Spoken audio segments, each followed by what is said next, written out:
mai Highs Multimedia Nigeria Limited ke gabatar da shiri mai dogon zango sai na garara. Gaskiya ba kyauta ba kaka. Kai ka riga ka hau hanyar lalacewa. A zahiri ka hau hanyar lalacewa saboda hasada da kushe da huzuni da kiyayya ka dora su gabaki daya akan rara. Labarin turkatar wani matashi ne da shigar da wata irin soyayya da yake yi wa jami'ar waka Dauda Adamu Abdullahi Kutu rara.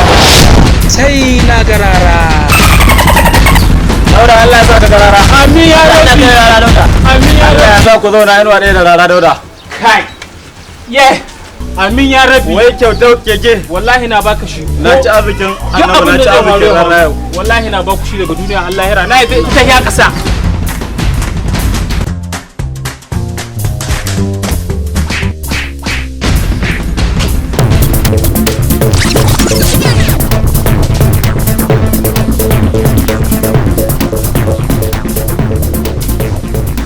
Dan Allah dan annabi ga wuta dan girma Kai! Allah kace su haƙuri.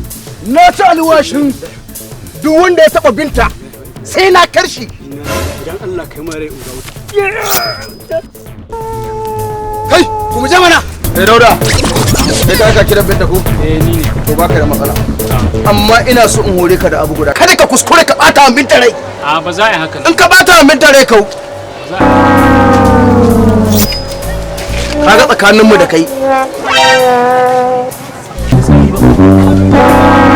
Sai na garara mai Highs Multimedia Nigeria Limited ke gabatar da shiri mai dogon zango, labari da kuma tsara shi Muhammad Awwal Hanawali, ci gaban shiri Abubakar Tamim Ishaq, daukar nauyin shirin Muhammad Awwal Hanawali, ba da umarni Kamal UK Soro.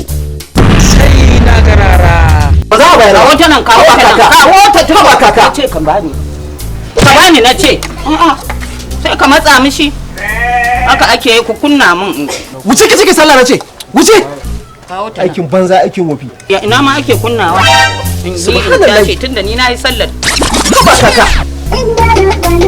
Daya zamiya da bani. Allah ya sauke.